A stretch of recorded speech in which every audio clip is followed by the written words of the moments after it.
may be here today, and I pray there are some of you here today who don't know this resurrected life.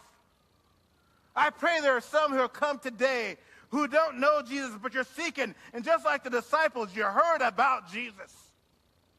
You heard about him, and you heard these good things, and you even kind of followed you're part of the crowd like the disciples, kicking it back and listen to some of the good things that you hear about Jesus and what Jesus is saying. And you kind of got to believe, but you got to believe in some other things as well.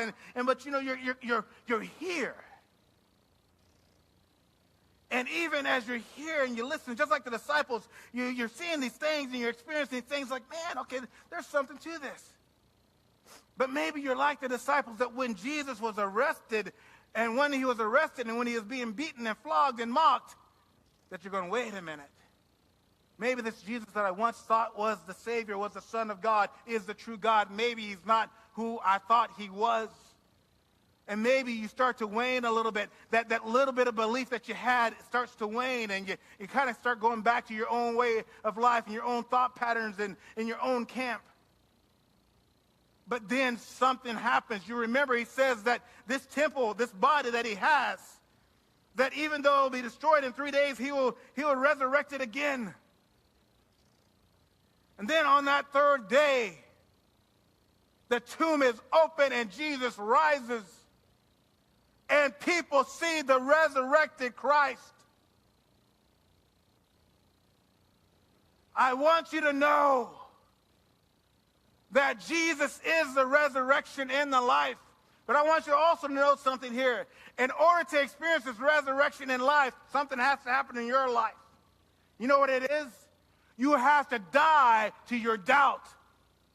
You have to die to your comprehension. You have to die to your understanding. You have to die to your traditions. You have to die to what you think or might have thought this is all about, and what your ideology and theology of God. You have to die to that and say, God, I believe.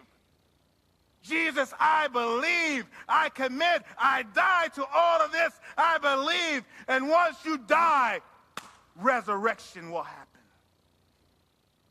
The Spirit of God will come in you, and resurrected life will happen. Now, for those who live and believe, listen to this. He is the resurrection and life for you.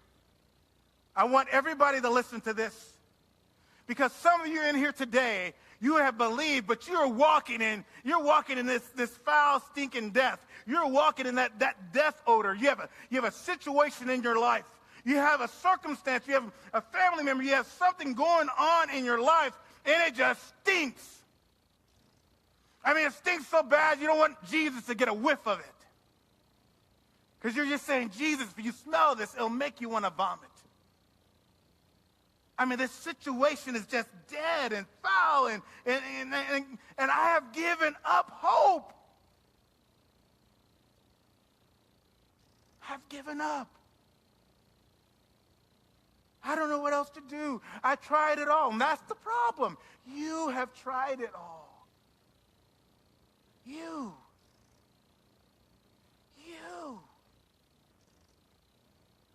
It's time to die.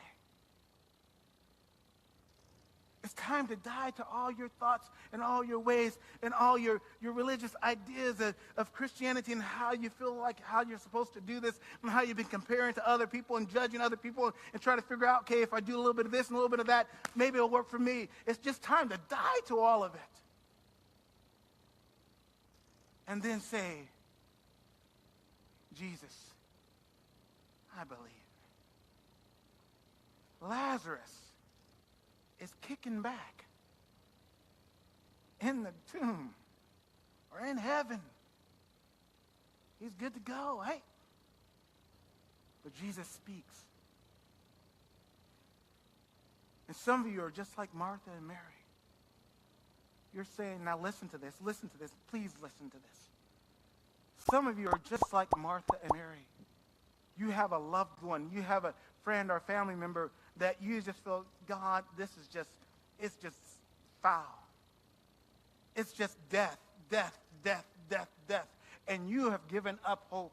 And you're saying, oh, God, I know those that someday that we can all be happy in heaven. Now, listen to this. I understand. Jesus says, in this world you will have... Okay, sorry, Will, I'm going a little bit longer than I thought I was going, okay? But, some of us, Jesus says, listen to this.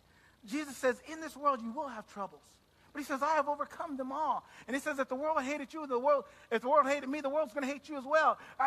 We get that. That's good. We understand that. But listen, he still says that you are an overcomer, that you are more than a conqueror because of what Christ has done for you. You are victorious, and you have life.